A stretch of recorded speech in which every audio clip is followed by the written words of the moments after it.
take a look at the things that have happened in that exact community. Look at the infrastructure, the bypass around there to be able to connect that I-69 corridor down ultimately to I-24, starting to move people through and around that community in ways that people have talked about for years and years. It's happened in the last 3 years, that type of investment. You'll see more of that. We've seen companies like DAEIL, which is a Korean company, has come in there, invested $130 million in the last couple of years. I personally went to Korea, to Seoul, met with their CEO, met with members of their board, talked to them about opportunity in our state. We ought to be creating the type of jobs where if you work just one job and you work a hard week, you ought to be able to raise your family. That's why what I'm offering is a vision for Western Kentucky. One where we focus on investing in an industry, especially agri-tech, that can lift us all up. Folks, agri-tech right now is so important that there was an 80% increase in investment in it last year alone. Only Iowa is truly investing in it, and what's the great part of this industry? It needs to be right here in Western Kentucky. The only solution, Greg, to this issue is not the twinkle in the eye that comes from assuming that taking money from people who often can least afford it and creating a societal impact the likes of which is very difficult to measure, but that we know the cost is very high. That is not the solution. We need another 2 million people here. They're not going to come in the next year or 5 or 10, but over the next generation they can. And when they come here and when they pay taxes, that is the way that our state will move forward. This is how states like Texas went from being a state 25 years ago with massive problems to being one of the 10th largest economies in the world. This is why Tennessee, with a production-based tax economy, a consumption-based, I should say, as opposed to production-based, is doing what they're doing.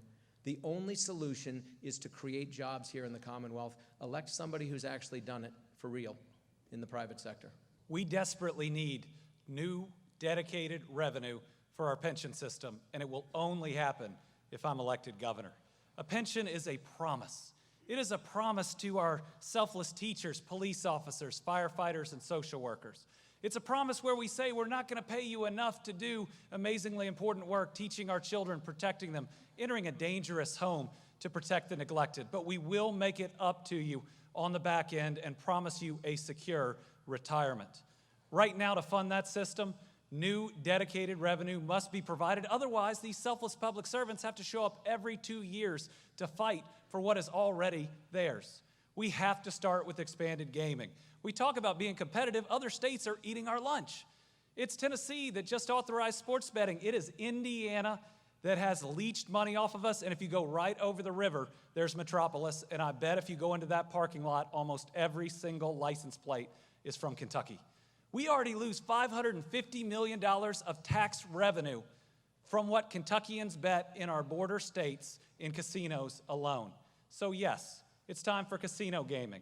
It's time to treat fantasy sports for what they are. It's time for sports betting, and we need to prepare for online poker, which is coming. But we need to do more than that. We need to also move forward with medicinal marijuana. But let's also admit that we've got to get more kids in our technical schools and our community colleges. This governor has cut funding to those. We've got to increase it. For far too long, people have tried to pit a 4-year college education and a technical degree against each other. Folks, we don't have enough kids going to either. We need to make sure that every single Kentucky child is in one of those tracks, that we get down not just in high school, but in middle schools to educate them and their parents, that we can create that workforce we need, both on the technical side, but also on the 4-year degree side, because I tell you, that statistic of having the 3rd lowest per capita income in the country lines directly up with our percentage of adults with a 4-year college degree. Let's work together. Let's make sure we fund Murray State. Let's make sure that we fund our community colleges. Let's give the very best to our kids and not continue spiraling tuition that's holding them back.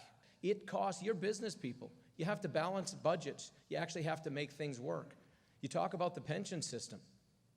I'm the only governor in the history of this state, in the life of anyone in this room, that has ever actually funded the pension system in its entirety. We didn't have to gamble and smoke pot to do it. We did it by making hard decisions. And those dollars came from other places, not the least of which is some of the budgets that have been historically given to things like higher education. You mentioned our career and technical colleges. The career and technical colleges have seen more students than ever before because we've invested hundreds of millions of dollars in training programs focusing on non-4-year degrees. We've turned college education into an arms race. 4 and 5 times the cost, but not 4 and 5 times the output. Would I love to see more money for higher education? Of course I would. Will I make it a priority to the extent we have the money? Of course. Thank you, but Governor. the reality is we have to spend money that we have, and we can't promise money that we don't have.